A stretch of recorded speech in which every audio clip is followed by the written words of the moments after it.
de hoy es la toma de protesta de consejeros del Consejo Consultivo de la Comisión Nacional de los Derechos Humanos. Los dictámenes correspondientes fueron aprobados en la sesión de ayer, por lo que los consejeros fueron convocados para este día a fin de rendir su protesta constitucional. En el salón contiguo a este recinto se encuentran la ciudadana Ninfadelia Domínguez Leal y los ciudadanos Sergio Jaime Rochín del Rincón y Rafael Estrada Michel, por lo que solicito a la senadora Adamira Gastelum Bajo, Adriana Dávila Fernández, Angélica de la Peña Gómez, Marta Palafox Gutiérrez, Mariana Gómez del Campo y el senador Pablo Escudero Morales, los inviten a pasar al interior de este salón de sesiones y los acompañen durante el acto de su protesta.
Favor de ponerse de pie.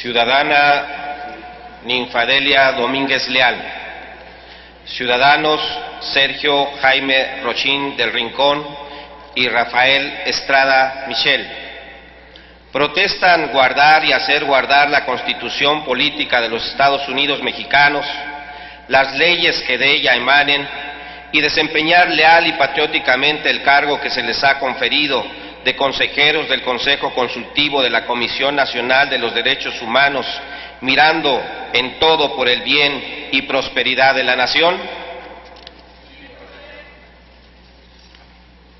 Si así no lo hicieran, que la nación se lo demande. Felicidades, señora y señores consejeros.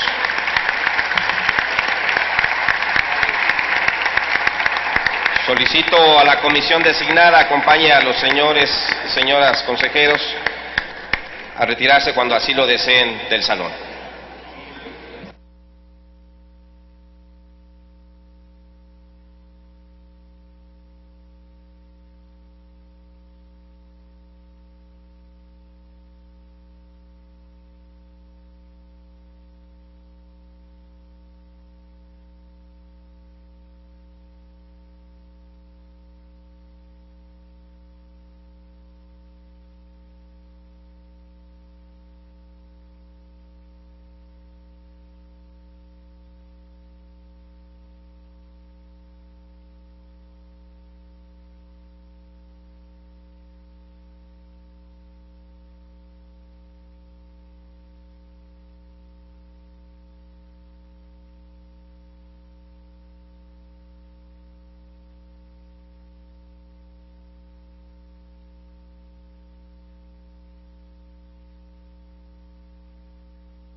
Tenemos ahora la segunda lectura a un dictamen de las Comisiones Unidas de Educación y de Estudios Legislativos con proyecto de decreto por el que se reforman los artículos 3º, 4º, 9º, 37, 65 y 66 y se adicionan los artículos 12 y 13 de la Ley General de Educación.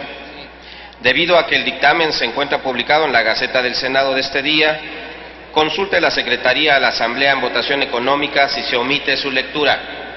Consulto a la Asamblea en votación económica si se omite la lectura del dictamen. Quienes esté porque se omita, a favor de levantar la mano. ¿Quién? ¿Doctor? Quienes estén porque no se omita, a favor de levantar la mano. ¿López Montoya aquí? Si se omite la lectura, señor presidente. ¿En nombre de la comisión? ¿No? ¿No? Gracias. Esta discusión en lo general. Informo a la Asamblea que para la discusión en lo general de este dictamen se han inscrito los siguientes oradores. Bueno, el orador Benjamín Robles Montoya y la senadora Blanca Alcalá. En consecuencia, tiene el uso de la palabra el senador Benjamín Robles Montoya del Grupo Parlamentario del Partido de la Revolución Democrática.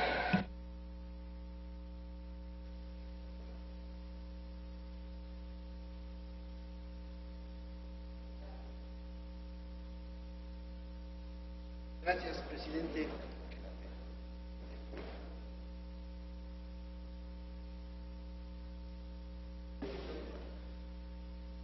Con el permiso del presidente de la mesa directiva, de los demás integrantes del Pleno, y en ejercicio del derecho que me otorga la fracción octava del artículo 199 del reglamento del Senado, me permito abordar esta tribuna para razonar mi voto a favor de la aprobación del dictamen que se ha puesto a consideración de este pleno parlamentario y mediante el cual se reforman y adicionan diversas disposiciones a la Ley General de Educación en materia de la obligatoriedad de la educación media superior.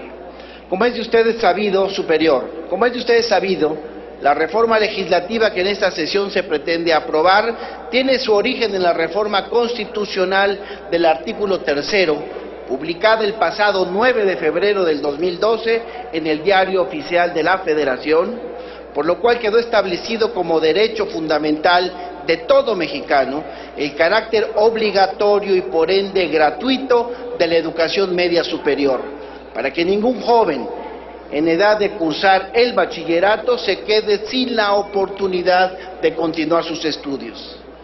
Este proceso de armonización legislativa que hoy se plasma en la ley, lo que la Constitución ya reconoce como derecho humano básico, reitera una vez más la idea de que el acceso a este tipo de educación constituye un piso necesario para revertir los efectos de pobreza, desigualdad, exclusión y marginación de muchas y muchos mexicanos que ante la falta de oportunidades para acceder al bachillerato se quedan en el rezago, emigran en busca de trabajo y mejores condiciones de vida, o peor aún, se suman en las filas de la delincuencia organizada, pues de acuerdo con la Comisión Económica para América Latina y el Caribe, la CEPAL, quienes no concluyen la educación media y superior quedan expuestos a un alto grado de vulnerabilidad social, reflejado en el bajo nivel de ingresos y en el alto grado de exclusión del desarrollo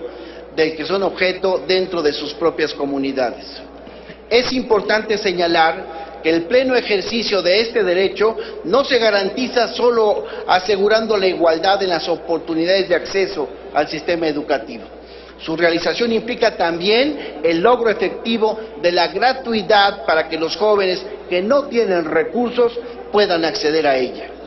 La importancia de este ciclo de estudios es indiscutible, porque de su calidad, suficiencia y oportunidad, pertinencia y sobre todo cobertura y prestación del servicio obligatorio por parte del Estado depende la adecuada formación de las presentes y futuras generaciones de jóvenes que habrán de ingresar a la fuerza de trabajo o continuarán educándose como profesionales y técnicos especializados para contribuir al desarrollo científico y tecnológico del país.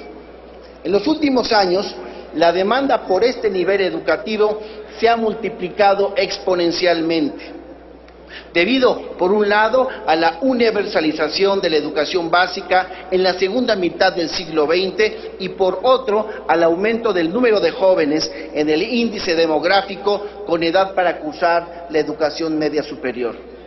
Con el cambio de siglo, además de la educación media superior, se ha convertido en un incentivo muy importante dentro de la definición de la estructura de oportunidades, las opciones de movilidad social y las trayectorias de vida futuras para los jóvenes. Según datos de la SEP, la matrícula de educación media superior creció a una tasa anual del 3.3% en el periodo 2001-2011. Durante ese ciclo escolar, 2011-2012, el número de alumnos matriculados a este nivel educativo fue de 4.3 millones de estudiantes en la modalidad escolarizada, lo que representa 146,000 jóvenes atendidos más que en el periodo anterior. Sin embargo, sigue siendo insuficiente si consideramos que la cobertura de este nivel educativo alcanza actualmente apenas el 69.3% de la población entre 16 y 18 años de edad.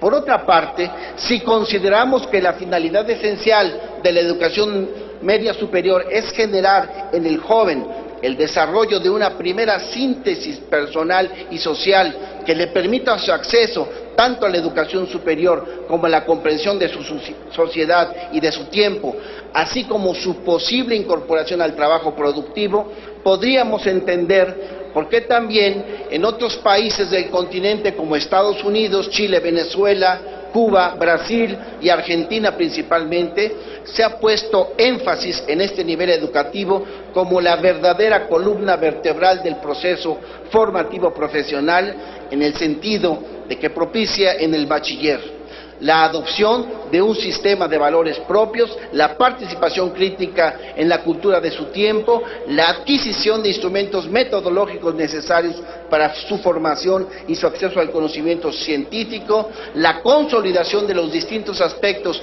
de su personalidad que permita desarrollar su capacidad de abstracción en términos de autoaprendizaje y su introducción a los aspectos aplicados a la ciencia en las instituciones que prevean la capacitación específica en el trabajo. Compañeras y compañeros senadores, el reto, sin embargo, seguirá quedando pendiente en esta importante reforma educativa, hacer extensivo este derecho fundamental hasta la educación superior, pues es necesario enfatizar que el acceso gratuito a la educación superior y la obligatoriedad del Estado para garantizar este derecho representa para muchos la única oportunidad para que miles de jóvenes de escasos recursos de las zonas rurales y urbanas de nuestro país puedan acceder a un nivel de vida decoroso distinto al que otros en similares condiciones no pudieron lograr, y sobre todo representa una vía para defenderse de la injusticia social, la pobreza y la marginación en la que nos ha mantenido el modelo económico neoliberal. Solicito Estoy cierto, concluya, senador. y con eso concluyo, senador presidente, que la educación es y seguirá siendo el único camino verdadero de transformación social para recuperar el país seguro, de justicia, de oportunidades, que contribuya de forma más decisiva al desarrollo nacional a partir de una formación profesional recibida en las instituciones educativas del nivel medio superior y superior gratuitas, impulsadas por un Estado socialmente responsable. Es cuanto, senador presidente. Muchas gracias por su tolerancia. Le agradezco, senador Robles Montoya. Se concede ahora el uso de la palabra a la senadora Blanca Alcalá Ruiz, del Grupo Parlamentario del Partido Revolucionario Institucional, en pro del dictamen. Hasta por 5 minutos. Muchas gracias, señor presidente. Señoras y señores senadores, quisiera primero reconocer al presidente de la Comisión de Educación y al resto de sus integrantes por haberme permitido impulsar esta iniciativa que hoy sometemos a la aprobación de este Pleno. Decirles que sin duda, como aquí ya se ha señalado por quien me ha antecedido en el uso de la voz, se trata de un tema por demás importante. Hablar de la educación, pero además hacerlo en relación con un sector de la población, como es el caso de los jóvenes, en donde definitivamente todas y todos necesitamos abordar y atender de manera puntual.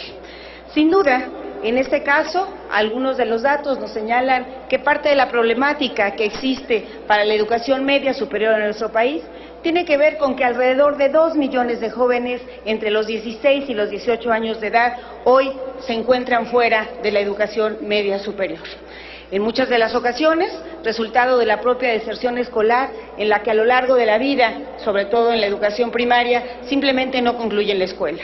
En otras, derivado del costo de oportunidad en el que cientos y miles de jóvenes tienen que enfrentar para poder incorporarse al mercado informal laboral desde edades tempranas.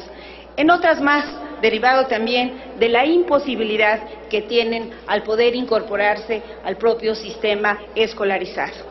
Sin duda también es importante reconocer los esfuerzos que a través de las distintas legislaturas se han venido realizando, sobre todo de manera reciente.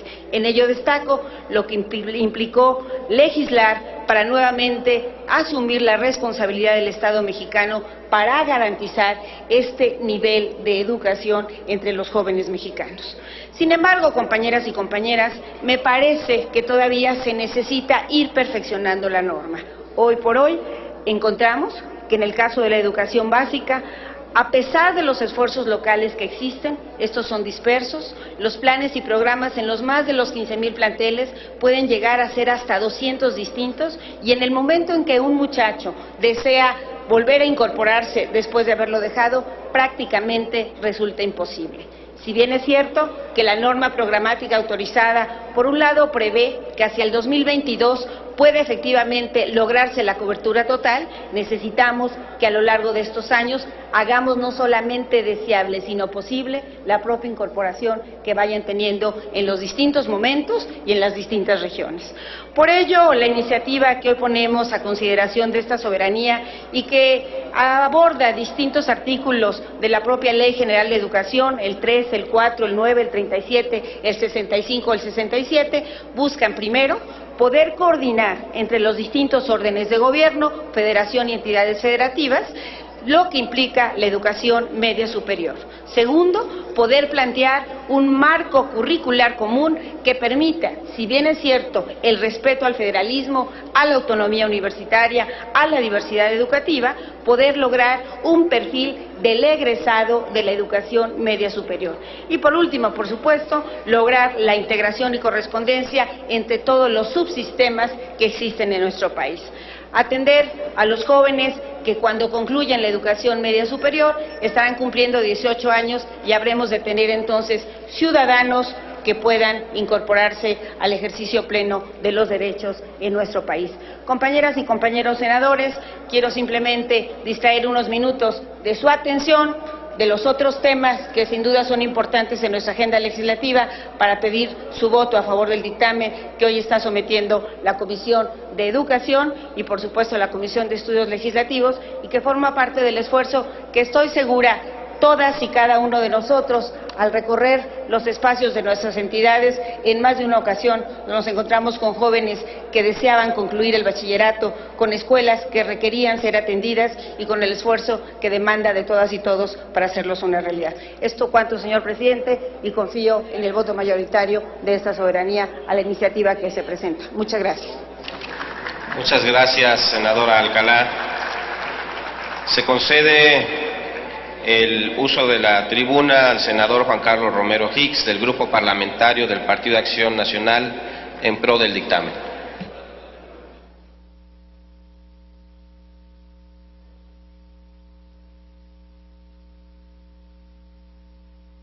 Con la venia de la Presidencia, distinguidos legisladores, el 9 de febrero de este año se publicó en el Diario Oficial de la Federación la reforma constitucional que estableció las bases de la obligatoriedad de la educación media superior. Los partidos políticos representados en el Congreso en la pasada legislatura aprobaron de manera unánime que el Estado genere condiciones para que ningún joven en edad de cursar el bachillerato se quede sin la oportunidad de continuar sus estudios. Y más allá, debe ser una garantía para toda la población. Corresponde entonces al Congreso de la Unión, en ejercicio de sus facultades constitucionales, establecer las adecuaciones necesarias y oportunas a la Ley General de Educación para trazar el andamiaje necesario normativo para la operación de educación media superior. Estos ajustes de la iniciativa se han encauzado y se han cristalizado. Lo que hoy presentamos a ustedes lo suscribió la senadora Blanca Alcalá y la Comisión de Educación en pleno. Y lo que estamos presentando a ustedes es un acuerdo unánime. Unanimidad viene etimológicamente de ánima, de una sola alma y de una sola voluntad. En los próximos años, dada la curva demográfica del país, el incremento principal se va a dar en educación media superior y educación superior, porque en preescolar tenemos casi una atención de 87%, falta un año para llegar a 3 años completos y eso se resuelve muy pronto. En educación primaria tenemos ya la garantía del 100% y en secundaria estamos al 97%. Para cristalizar este acuerdo, y estamos hablando de la trayectoria de vidas y de jóvenes, se requiere la universalización de la educación básica y de la media superior. ¿Cuáles son las cifras que estamos enfrentando en los próximos años? La matrícula de educación media superior ha crecido a una tasa media anual del 3.3% en el periodo de 2001 a 2011. Y en el ciclo escolar 2011-2012, el número de alumnos matriculados en este nivel fue de 4.3 millones de educandos en la modalidad escolarizada, lo que representa 146.100 miles de jóvenes más que en el periodo anterior y 15.8% más que en 2006. El 60.4% de la matrícula cursó estudios de bachillerato general y el 30.7% el bachillerato tecnológico y el 8.9% de alumnos estudió en escuelas de profesional técnico. La matrícula atendida en media superior representa el 12.4% del total del sistema educativo nacional, es decir, 1 de cada 8 jóvenes está en media superior. Actualmente estamos con una cobertura de cerca del 70% de la población para los jóvenes de 16 a 18 años de edad y este punto hay que irlo atendiendo. En evaluaciones externas de la Organización para la Cooperación y Desarrollo Económico, la OCDE, se ha destacado el gran esfuerzo del Estado mexicano para que la tasa de graduación en media superior se haya incrementado en 14 puntos porcentuales de los años de 2000 a 2010. Sin embargo, queda mucho por hacer. Por eso lo que queremos nosotros subrayar es la atención a este nivel en los próximos años. Y cabe señalar que precisamente los retos que tenemos que construir tienen que ver particularmente con 4 aspectos. Tenemos en este país poco más de 200 planes de estudio diferentes de bachillerato, 200 planes de estudio. Entonces tenemos que construir un sistema nacional de bachillerato que logre, primero, la identidad de una institución, segundo, que tenga un mejor orden, tercero, que articule mejor las cosas y por último, que le dé un sentido de pertinencia. El constituyente estableció 6 meses que vencieron el 9 de agosto para que en 180 días se legislara la parte secundaria y ya cuando entramos aquí al Senado la teníamos pendiente. Hoy lo que haríamos era actualizar la obligación. ¿Qué lograríamos? Articulación, identidad, un sistema de bachillerato extenso en lo nacional, y quiero aprovechar para agradecer a toda la Comisión de Educación y a los que hicieron el día de hoy esto posible. Estaremos cumpliendo en la parte de legislación secundaria. Ahora vendría toda la planeación de la cobertura, la calidad, la equidad y la pertinencia para que la población tenga el disfrute de esta obligación del Estado mexicano de garantizar educación preparatoria. Es cuanto. Muchas gracias, senador Romero Hicks. Se concede ahora el uso de la palabra al senador Gerardo Flores Ramírez, del Grupo Parlamentario del Partido Verde Ecologista de México.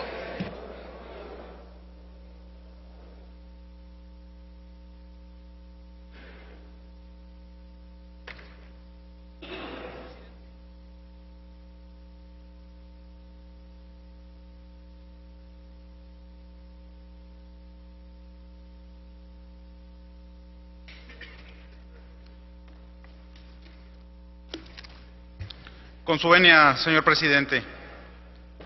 El dictamen que sometemos a consideración de esta Asamblea refleja el consenso y compromiso de todos los grupos parlamentarios, pues se trata de una iniciativa presentada por los integrantes de la Comisión de Educación en cumplimiento del plazo constitucional previsto en la reforma del 9 de febrero de este mismo año, mediante la cual se estableció la obligatoriedad constitucional de la educación media superior, evento al que el presidente de la Comisión de Educación, el senador Romero Hicks, ya hizo referencia en esta tribuna.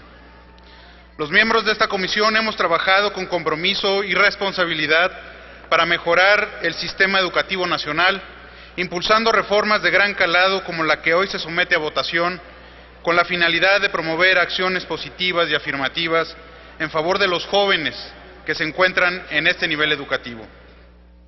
La iniciativa tiene por objeto establecer la obligación del Estado a impartir educación de tipo medio superior.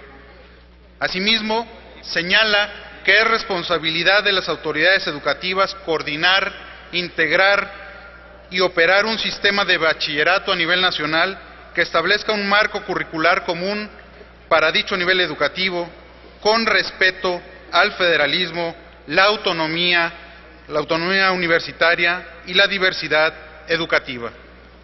Es claro que nuestro trabajo no ha concluido. El tema educativo aún tiene grandes desafíos que atender. Por ello, el Partido Verde, consciente del compromiso y responsabilidad que representa el desafío de la transformación educativa, reitera con esta propuesta su compromiso para colaborar y ayudar a que avancen las medidas necesarias para enfrentar con mayor eficacia los problemas de deserción educativa en el nivel medio superior, y especialmente para aquellos jóvenes que no han tenido la oportunidad de incorporarse a este nivel. No podemos obviar lo alarmante que resulta aceptar que aproximadamente 200,000 jóvenes se encuentran fuera del sistema educativo nacional. Tampoco podemos obviar las limitaciones de la oferta educativa para los jóvenes de entre 16 y 18 años, el rezago de la cobertura y la baja calidad de los resultados de la prueba PISA. Estos aspectos confirman y evidencian que la situación de los jóvenes que no están incorporados al sistema escolar es todavía más crítica respecto a las habilidades y competencias para la vida y el trabajo que logran desarrollar. Y por tanto, la necesidad de contar con una educación de calidad para revertir los índices de pobreza, pues los alumnos que no cursan este nivel quedan expuestos a un alto grado de vulnerabilidad social, ya que sus ingresos laborales tenderán a ser bajos y tendrán un elevado riesgo de transformarse en personas excluidas del desarrollo. Esto pone en evidencia lo cuestionable que son los indicadores educativos en el nivel educativo que hoy nos ocupa, especialmente en términos de deserción y rezago, por lo que es necesario que el Estado genere las condiciones para que ningún joven en edad de cursar el bachillerato se quede sin oportunidad de continuar sus estudios. El esfuerzo de esta Cámara consiste en proveer al sistema educativo nacional de las herramientas necesarias y útiles para que los estudiantes de este nivel puedan ejercer plenamente su derecho humano a la educación, el cual no se limita únicamente a ofrecer un lugar en las aulas, sino a proveer una educación de calidad que permita a los alumnos la adquisición de herramientas útiles para que en un futuro les permita incorporarse dignamente al mercado laboral y así mejorar notoriamente su calidad de vida. A su vez, estos avances se verán reflejados en el crecimiento económico de México, pues con estas acciones también se impulsa la generación de capital humano que se traducirá en crecimiento en el largo plazo. Por esta razón, las reformas en esta materia, así como sus respectivas asignaciones presupuestales, no pueden verse como gasto, sino como inversión. Finalmente, debemos recordar que nuestra tarea como legisladores consiste en trabajar por el bienestar de nuestro país, razón por la que impulsar el rubro educativo permite dar cumplimiento a las necesidades y demandas de la ciudadanía.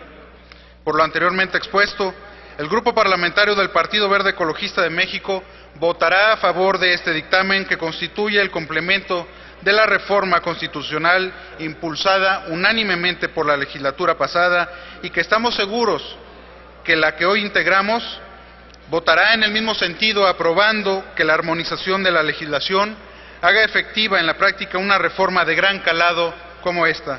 Es cuanto, señor presidente. Muchas gracias, senador Flores. Pregunto a la Asamblea si hay alguna reserva, algún artículo. En virtud de que no hay más oradores registrados ni artículos reservados para la discusión, ábrase el sistema electrónico de votación por 5 minutos para recoger la votación nominal en lo general y en lo particular del proyecto de decreto. Háganse los avisos a que se refiere el artículo 58 del reglamento para informar de la votación.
Informo a la Asamblea que resta 1 minuto para que se cierre el sistema de votación.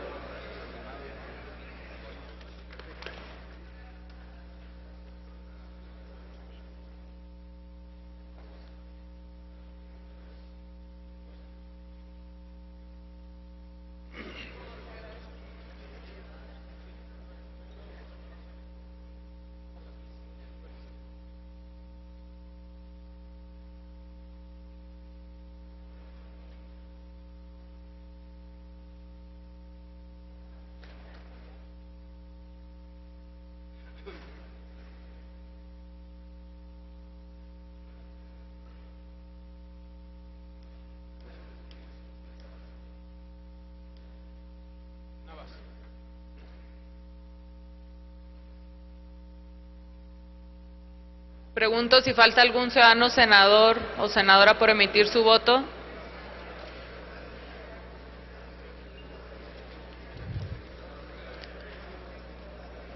¿Falta algún senador o senadora por emitir su voto? Señor presidente, conforme al registro en el sistema electrónico, se emitieron 85 votos en pro y 0 votos en contra. Gracias, señora secretaria. Está aprobado en lo general y en lo particular el proyecto de decreto por el que se reforman los artículos 3º, 4º, 9º, 37, 65 y 66 y se adicionan la fracción 9ª bis al artículo 12 y la fracción 6ª bis al artículo 13, todos de la Ley General de Educación. Se remite a la Cámara de Diputados para los efectos del artículo 72 constitucional.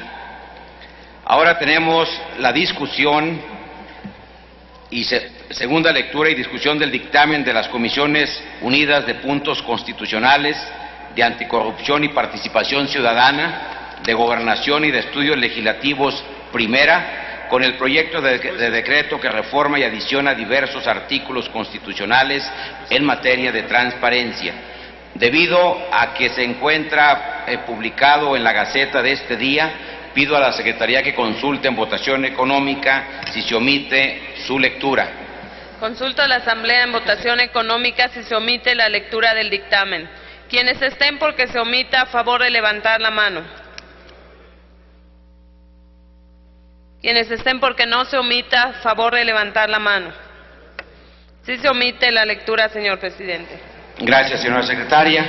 Informo a la Asamblea que las comisiones han presentado un documento firmado de manera conjunta que contiene una propuesta de correcciones de estilo al proyecto de decreto. La relación de correcciones está disponible en el monitor de sus escaños para su conocimiento. Solicito a la Secretaría consulte a la Asamblea en votación económica si autoriza que la discusión del dictamen se realice con la aplicación de las modificaciones que proponen las comisiones. Consulto a la Asamblea en votación económica si autoriza que el dictamen se discuta con las modificaciones entregadas por las dictaminadoras. Quienes estén por la afirmativa, a favor de levantar la mano. Quienes estén por la negativa, a favor de levantar la mano. Sí se autoriza que se incorporen y así se discuta el dictamen, señor presidente. Gracias, señora secretaria. En consecuencia, está a discusión el dictamen. Se le concede en primer término el uso de la palabra al senador Raúl Cervantes Andrade para presentar el dictamen a nombre de la Comisión de Puntos Constitucionales en los términos dispuestos por el artículo 196 de nuestro reglamento.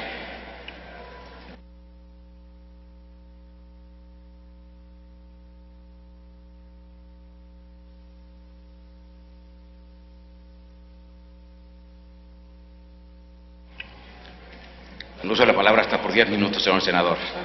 Gracias, senador presidente. El día de hoy presentamos un dictamen en el que la reflexión de la evolución del derecho a acceso a la información, en donde todos los grupos parlamentarios estuvieron de acuerdo que era una necesidad del desarrollo democrático de nuestro país. Se hicieron varias cosas y vendrán todos los grupos parlamentarios y los presidentes de las demás comisiones para razonar las enormes virtudes técnicas que tiene. Sin duda las hay, el tema del acceso a la información, el órgano autónomo constitucional, el que las entidades federativas tengan en espejo este órgano autónomo, este recurso que viene de las entidades federativas para que lo revise el IFAI nacional, el procesal constitucional de una evolución de que ya no debe de ser solo el procesal constitucional entre niveles de gobierno o entre poderes, sino evolucionando a estas facultades constitucionales que se tenían en el Poder Ejecutivo y que deben de tener verificación por el árbitro constitucional. A mí lo que me gustaría resaltar es el método con el que llegamos a esta unanimidad en la votación de un dictamen tan delicado, pero al mismo tiempo tan bien construido y tan demandado por la sociedad. Y mis reflexiones del procedimiento no es porque haya sido en la Comisión de Puntos Constitucionales en que encabezó el dictamen, sino porque se advierten que vienen otras reformas constitucionales y cuando eres Cámara de inicio y cuando te atreves a acercarte a modificar la Constitución con el poder renovador de la misma o con el constituyente permanente, cualquiera que quiera manejar la terminología que más crea conveniente. Cuando esto sucede y vas a hacer una reforma no solo orgánica como es en este caso, porque estamos generando un nuevo estatus a un órgano, y no solo trastocamos el sistema federalista al ver que la evolución del acceso a la información de manera orgánica no se había manejado adecuadamente y su evolución no había sido de la misma manera y por lo tanto los ciudadanos en el ejercicio de acción de acceso a la información no era lo mismo en el sur, en el centro que en el norte. Con ese sentimiento y en esa parte orgánica de garantizar material y sustantivamente el acceso a la información, se construyó el estar atento en iniciativas que se habían presentado y que se tenían que dictaminar de manera en conjunta. Había una iniciativa del PRI Verde Ecologista que hizo suyo estos grupos parlamentarios, que en su momento el presidente electo, hoy presidente de la República, Enrique Peña Nieto, entregó a estos grupos parlamentarios y los presentó aquí la senadora Arely Gómez. Pero también es cierto que había una iniciativa del senador Alejandro Encinas, que representaba la visión de las izquierdas, de todos los grupos parlamentarios de la izquierda. Y había una iniciativa de la senadora Laura Rojas, que evidentemente estaba respaldada por su grupo parlamentario. Era indebido prevalecer una de las tres en su dictaminación. Lo correcto era hacer el análisis dentro de las tres con un sistema que acercara todos los temas que nos unían, desde el primer momento empezar la dictaminación y la racionalidad del poder renovador de la Constitución, de por qué deberían ser incluidos y a qué estadio los queríamos llevar. Todas las etapas grises que se tenían, tendríamos que tener un acercamiento que las figuras estaban tocadas, manejadas o diseñadas en las tres iniciativas, pero que se tenían matices que se tenían que resolver. Y dejamos hasta el último lo que le llamamos encorchetar, los temas álgidos en donde existían posiciones completamente divergentes y que eran esenciales para tener un órgano fortalecido en su autonomía, su constitución, su ejercicio de su derecho y la realidad de un acceso a la información y una rendición de cuentas vinculada a la fiscalización de manera muy adecuada. En esos temas, yo felicito a todos los senadores y senadoras. Verdaderamente felicito a los coordinadores de los grupos y al grupo negociador. Creo que fue conveniente nunca haber convocado a la comisión una vez que se le había escuchado a todos los organismos interesados y especializados, validados legítimamente en su ejercicio ciudadano de acercarse al Senado de la República. También se escuchó a los órganos, al que queríamos modificar y al que queríamos de quitarle facultades.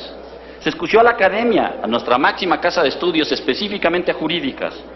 Y después de esta auscultación, escucha, reflexión, meditar lo que se tenía que hacer, los grupos parlamentarios empezaron a hacer reflexiones sobre sus siguientes figuras.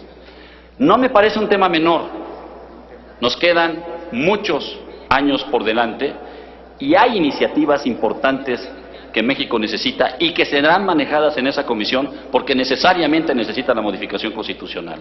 Se advierten de manera fácil la sendaria, la energética, hoy trataremos la educativa. Tendremos que generar un mejor diseño y lo que sí se dio cuenta los grupos parlamentarios es que empieza a ser visible el que tengamos una ley de desarrollo constitucional. El que la Constitución sea de principios, y parece a veces repetitivo, pero es la única manera de tenerle respeto a la Constitución. Que sea de principios específicos y que su desarrollo, no necesariamente en una ley reglamentaria, no necesariamente en una ley federal, no necesariamente en una ley general, sino que ese contenido normativo en la confianza del Parlamento sean leyes de desarrollo constitucional con las 2/3 partes para su modificación. Que esa sea la verificación futura en el análisis constitucional en los principios de legalidad en la materia de amparo. Que esa sea la verificación y no solo los principios constitucionales para verificar qué queríamos poner o no. En este tema advertimos y teníamos la inclinación de hiperregular la materia en el tema constitucional, en el articulado constitucional, no en la parte del desarrollo del dictamen, no en la racionalidad en la que nos estamos atreviendo a decir por qué sí estamos aceptando estas figuras. Insisto, no es un tema menor. Porque si la experiencia de la primera iniciativa que llevó sus meses, que tuvo su reposo, tuvo, insisto, su reflexión, el intercambio de ideas y opiniones imaginativas de un nuevo mecanismo en el que un Senado designa y un Ejecutivo veta, en el que estamos buscando los altos consensos para los nombramientos de los órganos que estamos buscando como autónomos, garantizando en la teoría internacional y en la actual Constitución el que manejemos que el órgano autónomo desde el nombramiento, desde su facultad material, desde el ejercicio de sus facultades y desde el perfil de los funcionarios que estarán ahí, garanticen esa autonomía.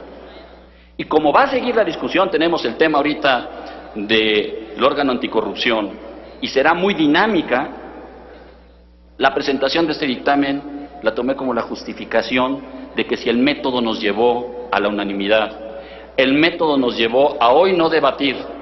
Me hubiera encantado ver el pleno tan lleno como cuando se debate que cuando se celebra. Deberíamos como Senado aprender que es más importante y en la misma dimensión cuando los grupos parlamentarios estamos verdaderamente contentos con el trabajo. No lo digo yo, se dijo en la comisión y seguramente se dirá en esta alta tribuna. Festejemos, nos sintamos orgullosos, hoy ayudamos mucho a México. Mil gracias. Gracias, señor senador Raúl Cervantes Andrade. Para fijar posicionamiento o comentarios a nombre de la Comisión de Anticorrupción y Participación Ciudadana, se le concede el uso de la palabra al senador Pablo Escudero Morales. Tiene el uso de la palabra hasta por 10 minutos.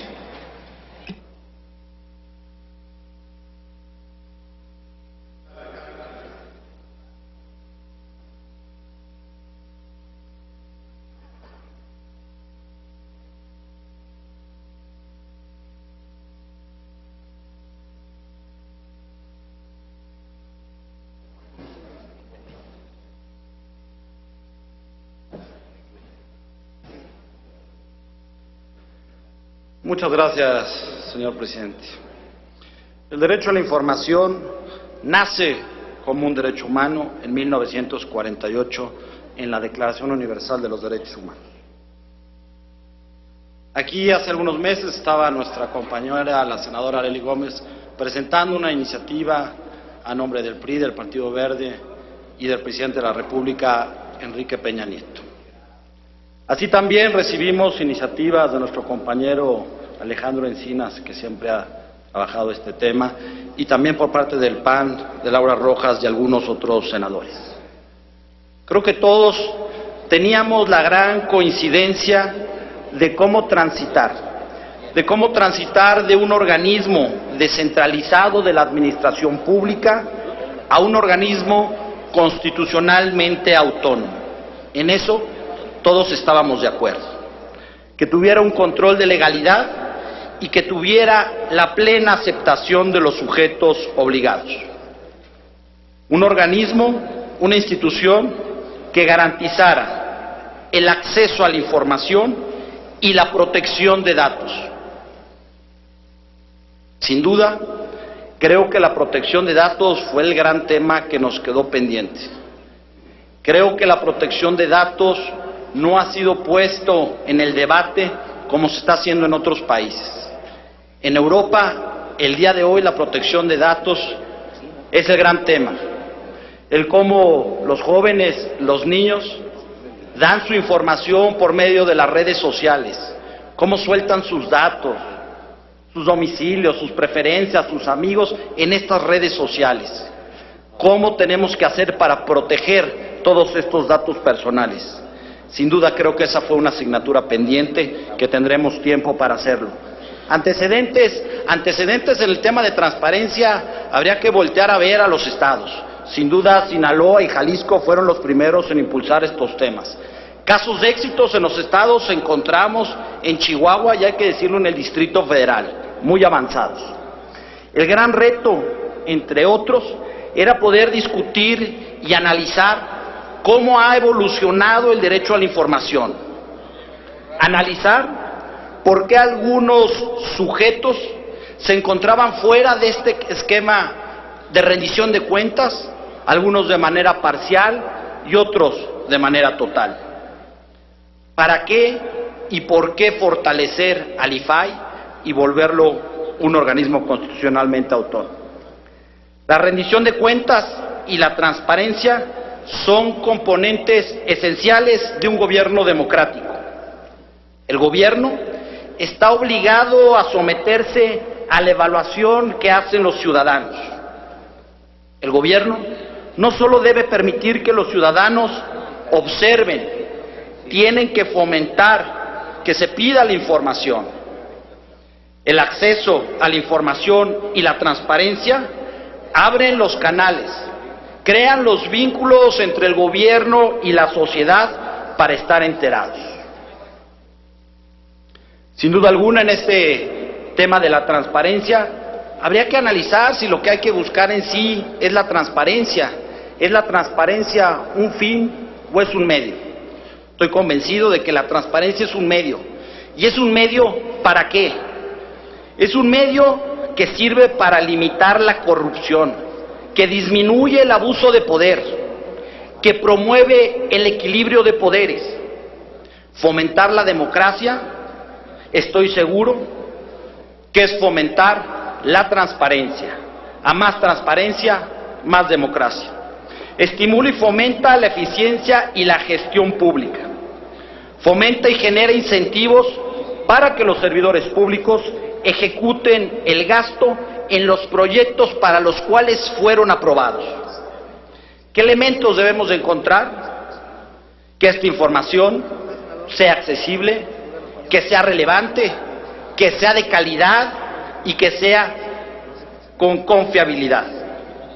Estoy convencido que la participación democrática requiere de una ciudadanía informada. El ejercicio del poder necesita de una supervisión ciudadana. El acceso a la información es una herramienta fundamental para el cambio. El procedimiento que se llevó a cabo en estas comisiones unidas fue un procedimiento ejemplar. El día de ayer lo decía en una rueda de prensa con nuestro compañero Alejandro Encinas. A mí me pareció que la ciudadanía se apropió de este procedimiento. Cuando en el calendario de las sesiones que íbamos a tener con las organizaciones gubernamentales era un calendario muy acotado. Teníamos 3, 4 fechas. Cuando se empezó a abrir el debate, empezaron a salir todos los actores que tenían algo que decir, que tenían algo que opinar. A todos los escuchamos. Insisto, la ciudadanía se apropió de este procedimiento. Esto tiene que ser para nosotros un ejemplo y un parteaguas de cómo podemos hacer transitar estos temas dentro de las comisiones. Escuchamos al presidente del IFE, a los comisionados del IFAI, a los comisionados estatales. Nos acompañaron el del Distrito Federal y el del Estado de México. Estos órganos estuvieron proponiendo, opinando, discutiendo. Sin duda, las grandes reflexiones y discusiones más acaloradas estuvieron en quienes tenían que ser sujetos obligados. Estuvieron también en el sistema de nombramientos,